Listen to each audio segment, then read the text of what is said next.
Okay, so I hope that everybody is doing well. Very excited to be learning together as we get ready for Pesach, and we're going to be talking about the Nashim Tzidkaniyot, okay, in the Pesach story, and we're I want to just give credit at the outset that some of these ideas come from an essay that I read by Rabbi Jonathan Sachs.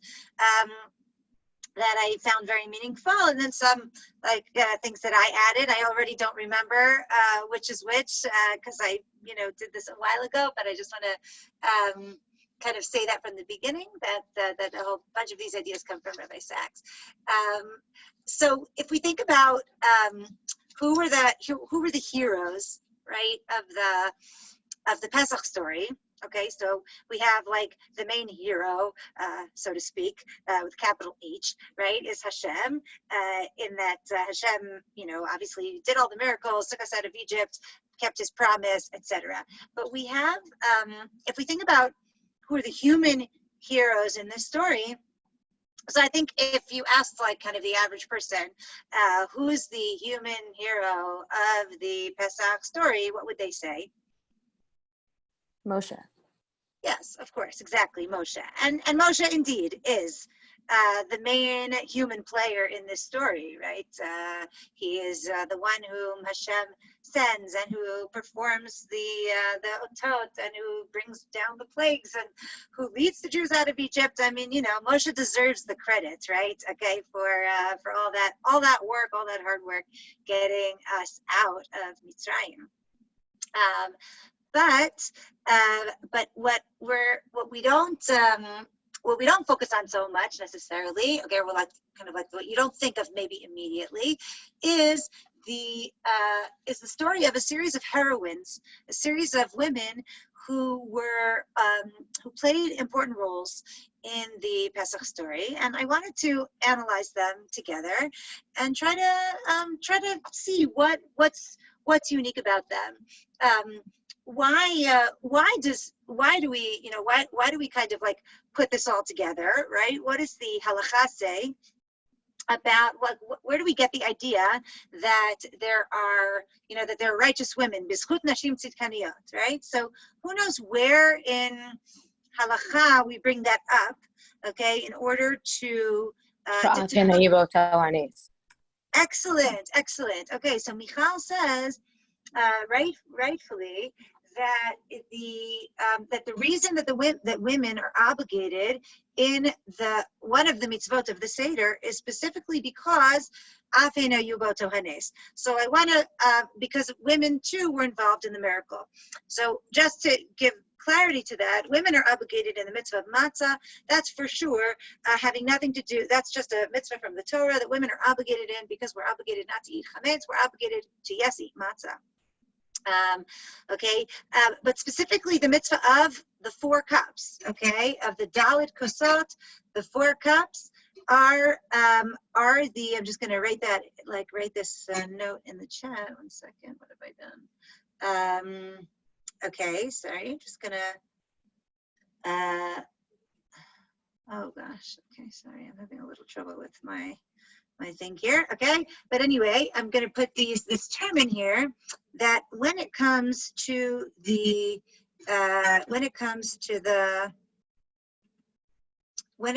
4 cups, we have this concept of Afin Hayu Be'oto Hanes, that women too were involved in the miracle. Okay, and that is why women are obligated in the 4 cups, even though we would assume that women are exempt from the 4 cups because it is a time-bound commandment, and even though it is a rabbinic commandment, it's a Rabbanit, nevertheless, the rabbis generally followed the lead of the Torah in that situation, and whenever they made up a mitzvah, they made it up according to the same rules as the Torah, and so therefore they would have exempted women if it hadn't been for the fact that women were involved in the miracle. And then of course we have debate between Rashi, the Rashbam, and Tosfot about what does that mean, Afein Hayubot Hanes. So anyone want to remind us? Anyone want to mention what are the 2 ways of understanding that? What does it mean women were involved in the miracle? Either that they like took part in actively saving Bnei Israel, or that they were saved also. Okay, excellent, right? So Tosfot say that it's because we were saved also, in which case we don't have to have any special role in order to be obligated. We just need to have been saved by the miracle. And if you're saved by the miracle, then you're obligated in the mitzvah that commemorates the miracle, right? That's actually quite reasonable. And that is what Tosfot say. The Rashi and the Rashbam say that it has to do with women's being actively involved in the miracle, right? And therefore, if it has to be women actively involved in the miracle, so there are three mitzvot that we say this about, that we say that women are afhena yubotanes and therefore obligated. The first one is, in no particular order, right? One of them is the mitzvah of Hanukkah, of Ner Hanukkah, right?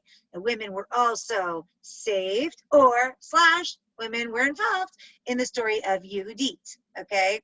And in the case of the Megillah, right, of Megillat Esther, Purim, that we just had, women are obligated in the mitzvah of hearing the Megillah, reading the Megillah, okay, because we were also in the miracle, and again, it was decreed against us as well. And in that case, it's very clear who the heroine of the story is, Esther, right?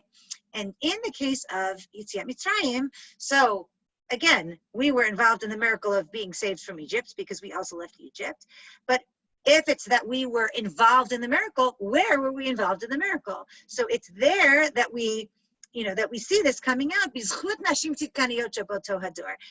in the merit of the righteous women of that generation that we were redeemed from Egypt. So let's look at some of these righteous women, okay, and try to build an understanding of what does that mean, to kind of get a little bit, drill down a little bit more. What does that mean? Why, what, is there anything that these women have in common? Is there anything that, any common theme we can see that maybe we can take kind of as a message for ourselves as well? So I'm going to share, in addition to sending you the sources on separately, I'm also going to share my screen so you can see and we can kind of follow along together. Okay, so let's see, share screen. Okay, and let's start with Shemot Perek Aleph. Okay, in Shemot Perek Aleph, the first chapter, okay, of Exodus, of Sefer Shemot, we have very quickly at the beginning. We have a list of the people who came to Mitzrayim, of course, and then we quickly we've grown very much. Paro was worried about that we will revolt against him and that we will not be faithful. Okay, and we will and Paro decides that he wants to oppress us. He puts us into slavery. And then that doesn't help, right? Okay, right? And the Mitzrayim were very unhappy. And finally, not finally, but as one of the stages, the king of Egypt decides that he wants to kill all of the Jewish male babies, right? And the Torah says as follows. It says,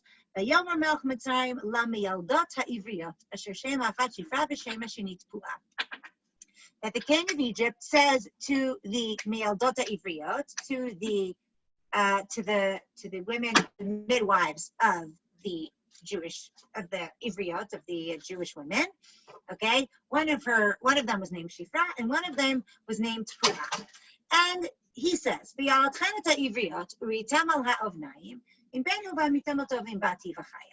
if you are, while you are birthing the Jewish women, if you see on the birthing stone that it is a boy, you will kill him, and if it is a girl, you will let her live. And it says,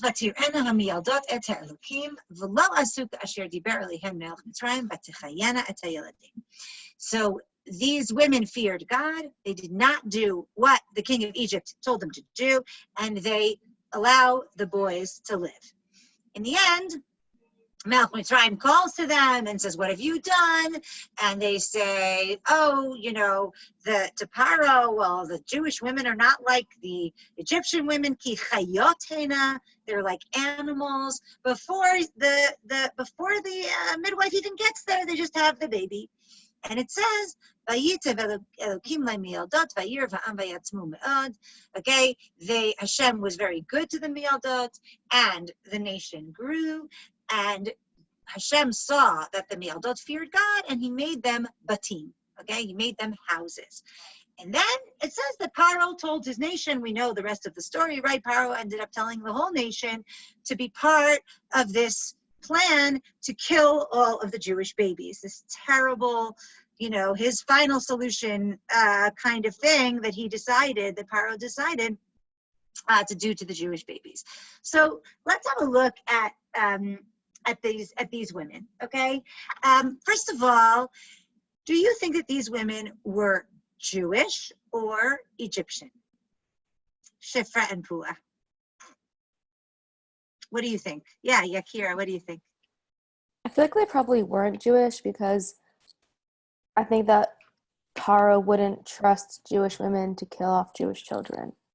Okay. And that would just be like they were bad Jewish. planning. Okay, so Yakira is saying that, listen, Paro wouldn't have asked Jewish women to kill their own people. That's actually not so likely. Like he was a great guy, just because that's bad planning. They wouldn't do it. Exactly, just poor strategy. Not that he's such a tzaddik, Paro, as he's trying to kill the baby boys, right? But that he thought that it wouldn't be so smart. You could have been both Shadal and the Abarbanel both agree with you that these women were not Jewish, and that's why that's why Paro asked them. Okay, but somebody else started to say, I actually think they were Jewish. Who wanted to say that? I was gonna say. Wasn't it Miriam and Sipporah, some people say, and they would have been Jewish. Excellent. So the Gemara in Sota suggests that it was either Yocheved and Miriam or Yocheved and Elisheva, those two people. Yocheved being Moshe's mother, right? And Miriam would be her daughter, or Elisheva is her daughter-in-law, okay? That was Aaron's wife. So the Medrash says that it was two Jewish women, okay, which is interesting. That would explain further why they didn't listen to Paro, right? Is there any reason why they say that it's Yocheved, and is there anything in the text that indicates that? It's a good question. I think that the language is ambiguous. Mialdot ha'ivriot could mean the mialdot who were ivriot, okay? If it had said ha'mialdot ha'mitzriot, right, or ha'mialdot ha'amerikayot, we would say, oh, that means American, mialdot, or Egyptian mialdot. So mialdot ha'ivriot, that is a very natural way to read that. The way that Shadal and Abarbanel read it is to say la mialdot shel ha'ivriot, right? And that is also fine. You could say mialdot hanashim, and what you mean by that is the midwives of the women, and everyone knows it's of the women, right? Because mialdot already means female, so mialdot hanashim, right, is minakot habatim, I don't know, those who clean the house, or those who mevashlot ha'ochel, that means those who cook the food. So I'm just giving I guess I'm thinking about Pesach, obviously, if I'm giving all of those examples off the top of my head, things that I have yet to do. But anyway, so the point is that those are two, I think, different easy ways of reading the psukim. That wouldn't indicate that it's specifically Yocheved and Miriam, right? That would just indicate that they're Jewish. I think that what the Medrash is saying by saying it's Yocheved and Miriam, first of all, I don't know that we have to take that literally. It could be that it's trying to make a point that it was these two kind of members of the leadership family who were making this stand, right? Or people who, for some other reason, we think have, might have been doing that. I actually think that we should come back to your question a little bit later, because I think when we when we see some of the characteristics of these women themselves, maybe we can put that back into this passage and see why Chazal were trying to identify them together. So I think that's a great question, and hopefully we'll come back to it. Okay, so let's talk for a second about why these women did what they did, okay? So first of all, why did they disobey Paro? What does it say in the Torah? Because they feared Hashem. Excellent, right? They feared God. They feared Yirat Elokim. And actually, if we look at that term Yirat Elokim, fear of God, in Sefer Breshit, okay, it means, it actually indicates a sense of basic morality, okay? Like when Abraham says to Avimelech, when Avimelech says, why did you tell me that your wife was your sister, right? So Abraham says to him, because I said to myself, Rak en yirat Elokim b'makom hazeh, v'haraguni al davar ishti.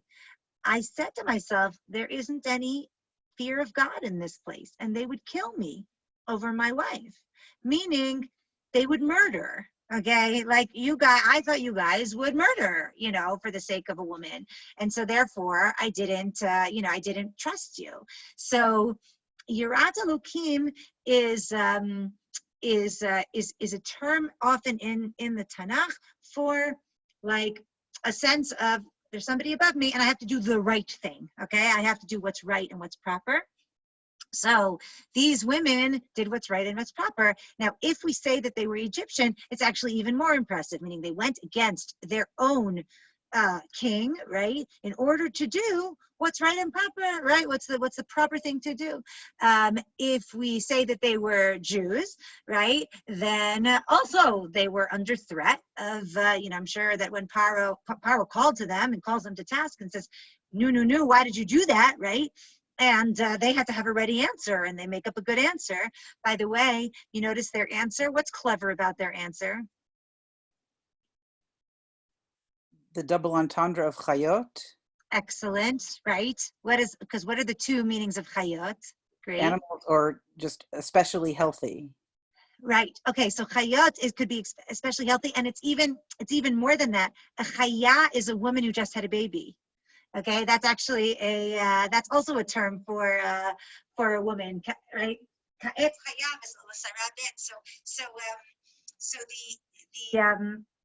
it's a double meaning, but it's also what, when you're talking to Paro, you have to speak his language, right? If you look at how the Torah describes Paro's view of the people's of the Jewish people's multiplying so quickly, right? It says that Bnei Yisrael paru vayishtritzu vayirbu vayatzmu bimod meod vatimaleh haaretz otam. That language of paru, that's something that we can say about animals or people, okay? But vayishtritzu, the yishtritzu comes from the word sheretz, which means like a creepy thing, okay? Vatimaleh haaretz otam. The land is full of them, like locusts that are filling the world, right? Paro is seeing them as this animalistic kind of creature. And so when the Miyaldot say to Paro, these ladies, they're like animals. I can't even get to them. They already have the baby. Paro's like, oh yeah, that fits, right? Meaning he's not going to punish them. He's going to say that fits. Rivka, you have a question? Yeah, just in terms of their actions, I was wondering if there's a difference between like whether they did it because it's inherently good versus whether they did it for fear of retribution from God. Okay, that's interesting. You're asking, is there a difference, or you're asking which one does the pasuk indicate? I'm not sure. Both. Like also what led to that being the zechut, right? Like was it because they had fear of being punished, or was it because they had inherently good morals or morality? Right. It's a good question. I think that in this particular case, they had a lot to fear from Paro. Meaning it reminds me of like of the righteous Gentiles in the time of the Holocaust who risked their own lives, to hide Jews and to save our lives.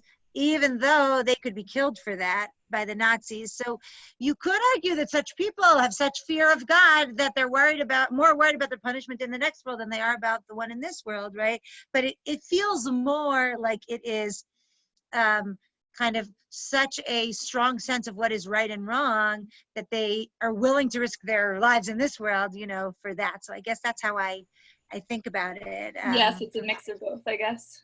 Yeah, exactly. Also have a Yeah. question. I'm sorry. Sorry, you can go first.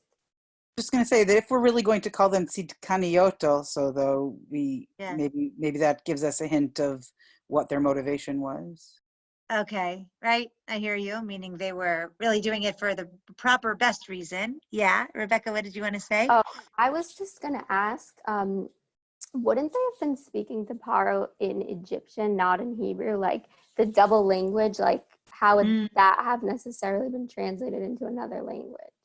Right. That's always a good question. I think that sometimes so first of all, like if they were speaking in Hebrew, if they were Jewish and speaking in Hebrew, then, a translator translated it, and that might not have had the double language to him, but it has it for us, But also I think that the Torah is actually trying to tell us something, meaning the way that the Torah describes how Paro saw the Jewish people's growth and population growth. It doesn't say that Paro viewed them as animals. It just says, Bnei Yisrael paru vayishritzu vayarbu vayatzmu ma'od ma'od vatimolei ha'aretz otam, right? And vayakutsu mipnei Bnei Yisrael. They're disgusted by Bnei Yisrael. Like all of that language is very much, I think, the Torah trying to say, here's how Paro thought of it. And so whether they said that particular word in Egyptian or not, I think that the Torah is intending for us to hear that. Yeah, for sure. Yeah. So, but it's a good question. It's interesting always to think about, like, how Thank were you. they communicating? Okay. So, one more question about their reward that they got from Hashem, right? It says that God, that Hashem, because it says actually two things. It says Hashem was good to the Mialdot and the nation grew, which is actually interesting because that sounds like the way in which God was good to them is that the nation grew, like that was a goal of theirs, right? Which again, maybe indicates more like the Medrash that they were Jewish, right? But then it says, and when they feared God, he made them houses. What does that mean? That they feared Hashem, and so he made them houses. What does that even mean, he made them houses? Like a nice house? Yeah, Kira, what do you think? Does it mean like houses as in like physical houses or like progeny? Great question. I personally think it means children. And then that would be like a very appropriate reward for what they've been doing. And I also think that would mean that they were not Jewish, which I don't know if you agree, but like it wouldn't have to specify that they grew, that they had children if they were part of Am Yisrael. Interesting. That's interesting. Okay, that may be a proof for that side. You're right. The Vayas Lahem Batim, I think, is, like you point out, is a perfect midah keneged midah. If it is talking about children, they were helping these women have children, so they got children, or they had their children were healthy, or they had many, or they had grandchildren, whatever it might be, right? That they were blessed in that way, and I wonder if there's an element. Now, by the way, what Chazal say about that is that they got Batei Kuhuna v'Leviyah. They got the houses of being Kohanim, priests, and Leviim, right, Levites, that they were able to be, that they became the parents of those, of those segments of the Jewish people. But I think that if we think that it is, sorry, not either way, but if we want to take that midrash, I actually think that it might be a kind of not only a reward, but a natural consequence. Meaning, if you are the type of person that is willing to do the right thing, even in the face of authority, then you are going to have the leaders of the Jewish people in your family, because that's what the qualities of leadership need to be, right? And so it's a reward on Hashem's part, but it's also just what happens when you do the right thing and when you stand up for the right thing. Your kids understand that. They know, where's mom going? Oh, she's going, don't tell anybody. She's helping out these other ladies, whatever it is, right? So there's something that you learn in your home that gets passed on from the parents, and that's something that maybe is also part of what they got. And again, a nice midah keneged midah. Okay, so that was the Miyaldot. Okay, so that's heroines number one, and they come right at the beginning, and obviously this is before Moshe Rabbeinu is even born, and in fact, right, it is, leads into that story. So if we look in Shemot Perek Bet, which is the next source here, let me just share the screen back again. If you look in Shemot Perek Bet, so we have this really interesting formulation that's given about this family that grows here. So it says, "Vayelech ish mibeit Levi, vayikach et bat Levi." A man from the house of Levi marries a woman from the house of Levi. Vatar ha'isha vateled ben, and the woman gets pregnant and has a son. Vateroto kitovu, she sees he's good. And she hides him for 3 months, and then she can't hide him anymore. She takes a basket made of reeds. She covers it inside, right, and outside with something waterproof. She puts the child inside, and she puts the baby into the basket in the basket at the edge of the river. And then, and his sister stands herself from afar, to know what is going to happen to him. So before we even talk about the next piece, which is going to be Bat Paro, it's actually interesting. This is the story of the birth of Moshe, but what do you notice is very glaringly missing from here? What's missing? The births of Miriam and Aharon. Number one, the births of Miriam and Aharon. Okay. Number two, a man from the house of Levi goes and marries a woman from the house of Levi. His name? We actually know their names. In fact, in a couple of prakim, the Torah is going to say their names. Right? It's going to say that Amram married Yocheved, and they had Aaron and Miriam and Moshe. Also, Aaron and Miriam are older than Moshe. So making it as though these two people just got married, and they, one goes and marries the other, and then they have this baby, and it's sort of this idyllic scene, but like a prototype kind of scene. It doesn't say the people's names, which is very strange because we know their names, okay? And we're going to see their names very, very soon. So what do you think the lack of names is trying to say? What do you think? Yeah, Rebecca, what do you think? Well, we learned in Shemot class that maybe they were divorced and then Miriam convinced them to get back together. And Good. That's why it seems like they had just gotten back together. Okay, beautiful. So what you just mentioned, if I reshare my screen, is the Gemara in Sota, Daf Yud Bet Amud Aleph, okay? What Rebecca just mentioned. It says, Tana Amram Gadol Hador Haya, right? He was the great person in the generation. And when Paro decreed, the evil Paro decreed that to kill all the baby boys, he said, Lashavanu Amelim. It's not worth it. We shouldn't have any more children. And he divorced his wife, and everyone else divorced their wives too. Amralo bito Abba kashag zeratecha yoter mishel Paro. Miriam's brilliant point she makes to her dad. She says, Abba, your exer is worse than Paro's. Sheparo lo gazer el azcharim, v'ata gazerta al azcharim v'al nekevot. Paro only is killing the boys, but your decree is on the boys and the girls. Paro lo gazar el ba'olam hazeh, and your decree is in Olam Hazeh and in Olam Haba, because you're not allowing these neshamas to come to the world. And Paro, he's a Rasha, he's an evil person. We don't know if what he says is going to end up working out. But you're a tzaddik, what you do will work out. So it says, Amad ve'chzirat ishto, amdu kulam ve'chzirat neshotehem. Okay, so what that medrash is picking up on is exactly what Rebecca pointed out, which is that why mention that they just got married? They didn't just get married. So according to this medrash, yes, they did, because they had gotten divorced and they were remarrying. Okay, and by the way, this puts Miriam again in this position of being a heroine here, right? She convinces her parents to get back together and have another child, and they do, and that's the savior of the Jewish people, right? So that is an important piece.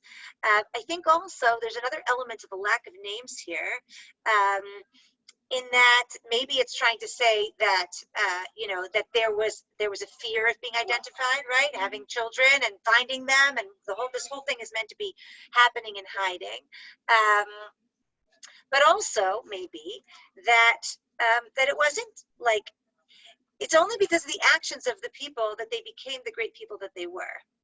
Meaning, if anybody had not played their role, then it would just been a man from Beit Levi who married a Bat Levi who had a baby, and that was it. It's because, like, it could be anybody if you step up, right? And maybe that's part of the reason that there are no names. But if we do think about Yocheved, right? Yocheved, it took courage to have a child, even though he might be thrown into the river, right? You think about, other times of persecution when people, we would understand people choosing not to bring children into a world like that, right? And not only that, but she hides the child, right? She figures out this whole basket idea. She's like really being resourceful. She's able to hide him for 3 months. She's, she's really like, she's showing this certain kind of courage in like hoping that it'll be okay, even though it's so unlikely that it's going to be okay, right? And I want to go back now to what happens next. Okay, let's talk for a second about Miriam. Okay, well, we'll come back to Miriam, because we have first to read the rest of Miriam. We have to read about Bat Paro. So Bat Paro goes to bathe by the Yaor. Okay, she goes to bathe in Nile, and her maidens are with her, and she sees the teva, and she either sends her maidservant, or she stretches out her hand. Ama can mean this part of the arm, from the elbow to the hand, right? That's the ama, okay, the cubit, and even in modern Hebrew, like, it's called the ama, okay, or she sent her maidservant, which is also an ama, is a maidservant, okay, and she goes and gets this child, and she opens up the basket. She sees the child's crying, and she has mercy on him, and she says, "This must be a Jewish boy." And then his sister sees what's going on, and quickly goes and says, "Hey, do you want me to find you a nursing mother from the Ivriyot?" And Bat Paro says, "Go do it." And of course, she brings Yocheved, and Yocheved gets to nurse her own child. She even gets paid for it. And Moshe grows up. Yes. I just wanted to know, what was like Yocheved thinking was going to happen when she put Moshe in the river? Like, it seems more that it would just be like a slow death more than something fast. Yeah. It was a Hail Mary pass. Yeah, exactly. As a football reference, right? Okay, it's like, I'm just going to throw the ball. There are 3 seconds left, and like, let's hope somebody catches it in the end zone, right? Did I get that right? Okay, so yes, I think one piece of it could be that she was just like desperate. So she was just, like, okay, I'm not going to let the Mitzrayim, like, let him be killed, like, they're not going to leave him in the house when they're coming to check all the time, and he might cry. It's sort of like, this idea that you might put a baby sometimes show up on steps of churches or of, I don't know, they say about Rav Chaim Soloveitchik, that in Brisk, that he used to wake up every night to check if somebody had not left a baby on his doorstep, because people were, there was a lot of poverty, and people would sometimes leave, apparently, I guess, like if he's waking up every night to check if there's a baby there, it must have happened, right? That people would leave a baby on his doorstep to see, and then he would find it, either take care of the child or find an adoptive family for them.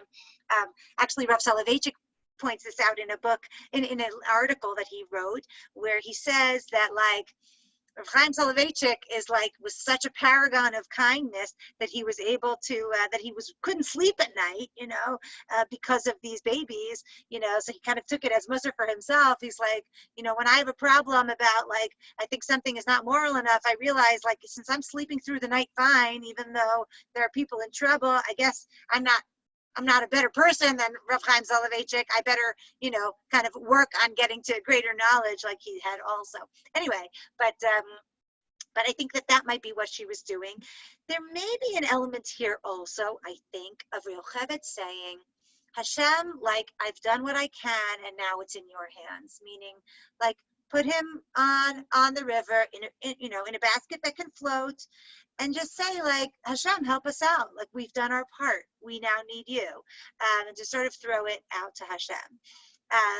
If we think of Miriam, we'll come back to Bat Paro because I think she's a really cool example.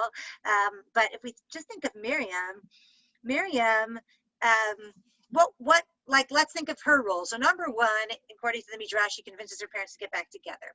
What about in the Pshat here? What does she do that's special, that's significant? Yeah, Akira, what do you think? She makes it possible for her mother to nurse her own child. Okay, so first of all, she comes up with a great idea, right? She thinks quickly, and she's like, hey, she sees what's going on. She was probably scared. Like, think about her. She's not actually that much older than Moshe, okay? She's like, what is she? Like 6 years old or something like that, right? And she's standing on the side of the river. No. Okay, sorry. She's standing on the side of the river, and she is like clearly connected to this boy, right? So the boy could be drowned, and then they can come after her next, right? She's standing to see what's going to happen. And Vatetatzav is a language that makes it sound like it was her idea. Vatetatzav is like a reflexive term. It's like lihitlabesh, like to put on your own clothes. Okay, so to say that she was Vatetatzav, that sounds like she chose, like she leaves the house and it's like, I got to see what's going to happen to my baby brother. And she goes and tries to protect him. And then she does protect him. So I think that she's an example also of this kind of like resourcefulness, this kind of courage. Also, if we take the Midrash's idea, the sense of like, don't give up, Amram is giving up. So he's decided not to have any more kids. Miriam's like, don't give up. We don't know if Paro's decree will be fulfilled, and in fact, it isn't. Yeah. I just also wanted to say that Yocheved's act of putting him in the river is reminiscent of the gezerah of Paro in the first place, that you have to throw the babies into the river.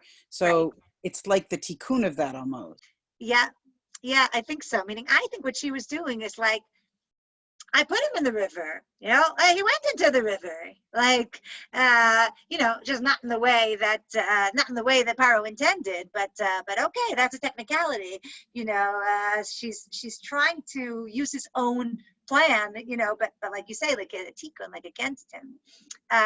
So now let's talk about Bat Paro, because she, to me, is like one of the most fascinating heroines in this story. Could I just ask a question on Miriam? Please, yeah, Tamara. So from a halachic perspective, was what Miriam did in that case correct? Was it not right for them to divorce because essentially they were like preventing death? I mean, they were preventing life as well, but they were also preventing death. Whereas, like, by Miriam's suggestion, they were essentially causing death as well by 50% of the babies born. Right. Was that the correct thing to do halachically? That's a really good question. You know, I think that it's a really good question. I don't know if I can tell you, like, a kind of, I would guess that this would be like a case by case type of a thing. You know, I'm sure this question came up in the Holocaust and during the Crusades. And in general, the ruach that you get from the sources, like from the Gemaras and, you know, that I've seen is to continue the Jewish people. Meaning there's actually a Gemara in Baba Batra Daf Samech where Rabbi Yishmael, which I quoted last night in a different shiur, but Rabbi Yishmael is facing the Roman persecution. They say that we're not, but it was persecution about the about religion, not about murder. So maybe it's a bit different. But he basically wanted to give up. He's like, I don't think we should have any more kids. But like, what can we do? You know, they're not going to listen. Whereas Rabbi Akiva is like, oh no, like we're going to keep going. But again, that was a little bit different. That was persecution, religious persecution. That wasn't a death sentence. But I do think Chazal, the ruach of Chazal is definitely with Miriam on this one. But I think it might have something to do with how bad it is. In other words, in the middle of the Holocaust, to choose to have a baby, which endangers the people, you know, the mom and the kid, you know. So I don't know. I bet that the Sheila Chuvot Mimam Akim has a Shaila like that. So it'll be interesting to look that up. Thank you for asking. I'll try to see if I can find that. Okay. Okay, let's talk about the daughter of Paro. What do you think about her? What qualities is she showing? She's directly defying her father's decree. Yeah, she is like, her own father is the one who's set to murder these kids. And she is directly defying him. Even if the Me'aldot were Egyptian, okay, this is like worse than that. You know what I'm saying? Meaning the Me'aldot are Egyptians, okay, but what are Me'aldot in the world to do? What are midwives here to do? They're here to birth babies and take care of them. So to ask the Me'aldot to ask the midwives to go against what they normally do, like Paro could have maybe figured out that wasn't such a great those are not great candidates to be murderers, you know. But his own daughter, you would think if anybody would follow his decree, it would be his own daughter, okay? And she defies that. She has mercy, which is a quality that clearly Paro and his people did not have. They were over there drowning the babies. My husband pointed out to me one time, the first makkah is dam, and dam in the yaor. Why does the yaor turn to blood? It's the blood of all those Jewish babies that were drowned in that yaor. Symbolically, I'm saying. They took the yaor, which is their symbol of life, which is water, which is a symbol of life in general, and it gives life fertility to the ground in Egypt, right? And they took it and they turned it into a symbol of death. So Hashem says, here you go. Here's your yaor. It's full of the blood of the Jewish baby boys, right? It's like such a powerful thought. Once you see it, it's like, of course, that's what Hashem is doing, right? Over there. But so here's his own daughter who's not listening to him. And I want to show you midrash in the Gemara in Sota that highlights this also. Okay, you see over here that the Gemara actually says, Masechet Sota, back to that same Gemara, it says that V'tered bat Paro l'rchot al hayor, amar Rabbi Yochanan mishum Rabbi Shimon bar Yochai melamed sheyarda l'rchot migilulei aviha. She was going to the mikveh to convert, sort of, meaning she was going to wash herself off of the idolatry of her father. Now, where are Chazal getting this from? Like, we don't even have mikvahs to convert even yet, right? And the Gemara doesn't call it a mikvah, it calls it to wash herself of the idolatry.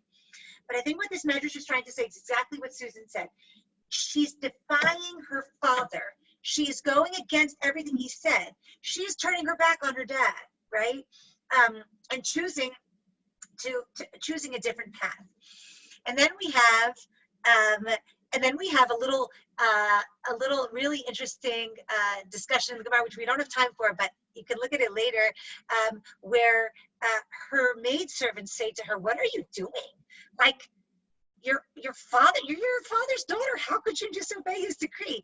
And then a malach comes and kills the maidservants, okay, to try to prevent them from telling on her. But like, they're giving voice, meaning the Medrash is giving voice in the Na'arot to the question that really is mitbakesher, that's really being asked here, which is like, how could she do that? It just shows her incredible ability to see beyond. And then there's the beautiful Medrash of sending her hand out, right? So what does the Medrash say?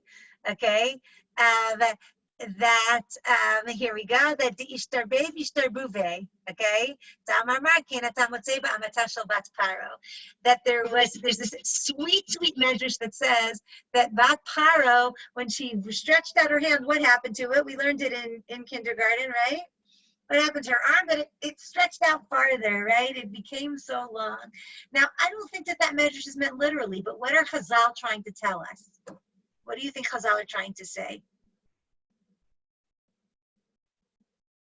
She reaches out her hand, but she can't really reach that basket. Yeah, Susan, what do you think?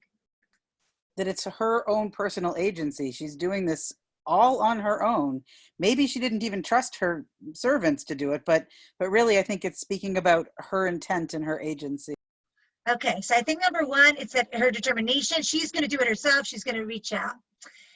Also, I feel like while it's like her own decision to like save Moshe and stretch out her hand, like I feel like her hand actually getting longer is God saying like you're making the right decision. I'm going to be here while you do it, and I'm going to help you and show you that I'm with you as well. I completely agree. I think it's like saying, you open the door a little bit and I'm going to open it wide.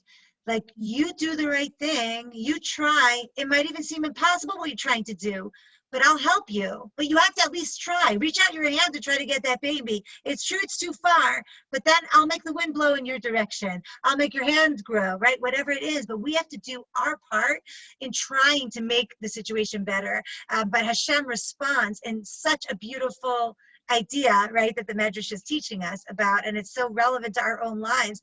And sometimes something seems insurmountable or impossible. We still need to try, and then we'll see that Hashem, Bezrat Hashem, will help us.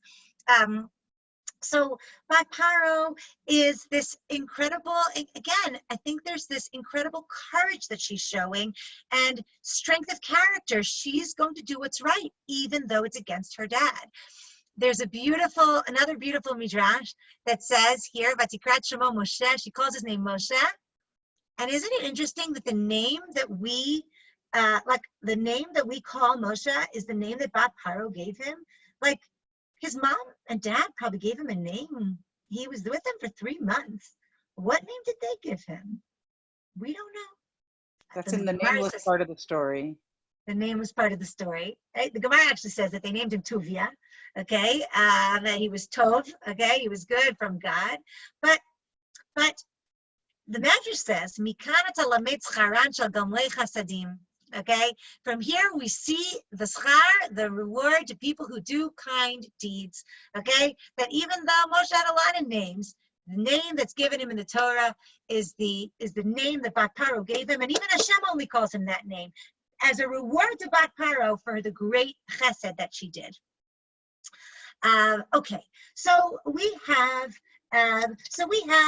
Yocheved, and we have Miriam, and we have the daughter of Paro, and we have Shifra and Puah, who might be the same as Yocheved and Miriam, but might be different, right?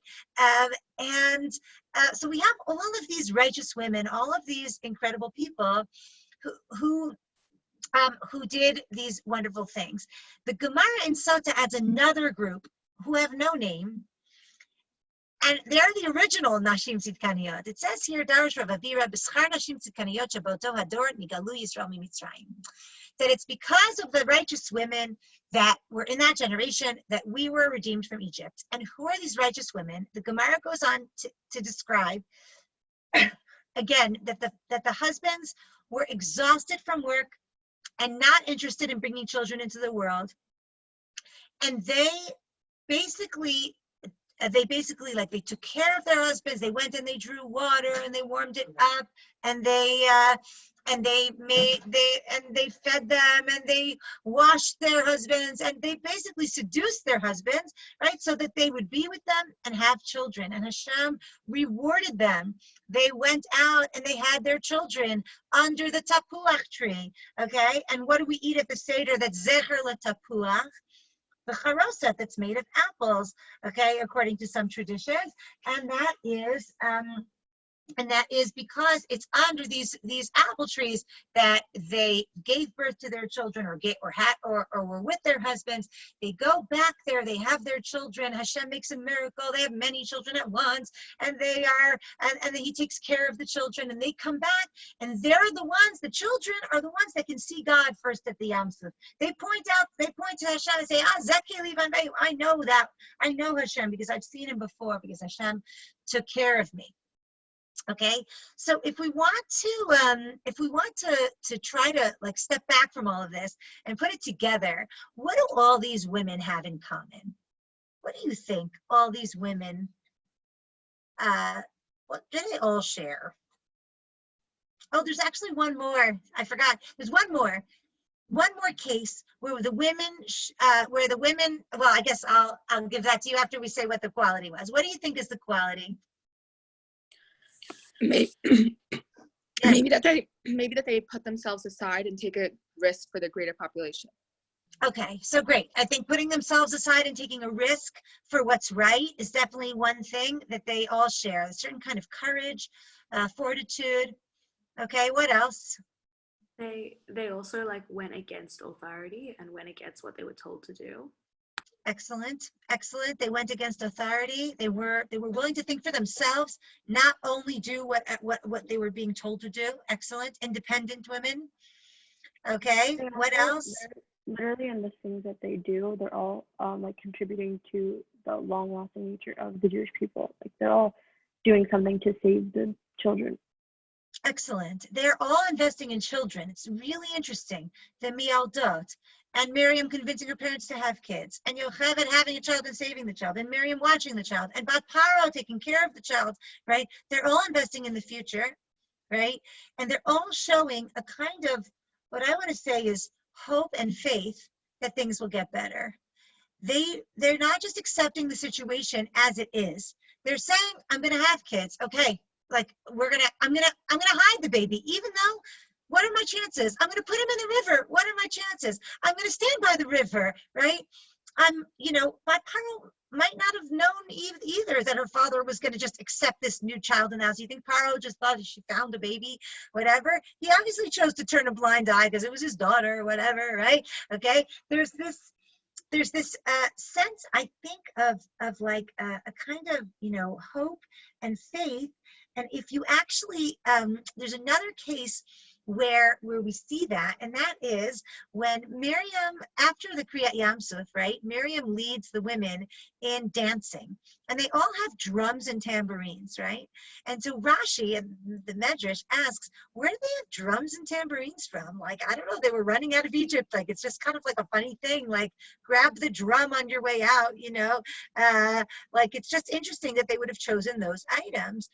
And Rashi says, again, based on the Medrash, that these women were sure God was going to make a miracle for them, for the Jewish people, and they wanted to be ready to celebrate. So they brought everything you need for a party, just because they knew there was going to need to be a party. And I think that is a similar vein, right? Like, I know Hashem is going to do something great for us. I believe that things will be good and things will be better. There's a certain faith, right, that we see in these women. And if we look at the final source, and this is where we come in, okay, in the Medrash on Ruth, okay, the story of Ruth, which is such a beautiful and moving story in Tanakh, it says that ein hadorot nigalim ela bizchut nashim tzidkaniyot shebador, okay, that the Medrash here makes the claim that in every generation, we are redeemed because of the righteous women in that generation.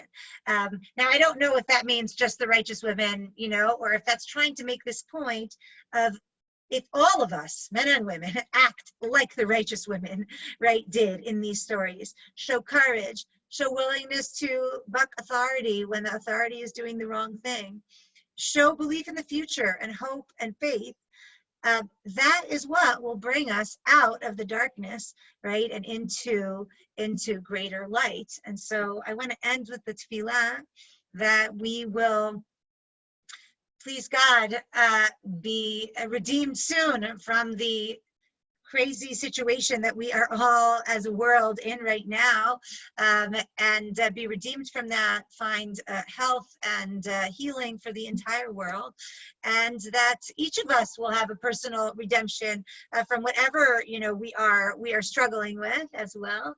And I wish everybody a Chag Kasher B'Sameach and a Shabbat Shalom. Thank you so much. Thank you so much, Rabbanit Sally. Thank you so much. very Thank much. you. Good night. Shabbat shalom.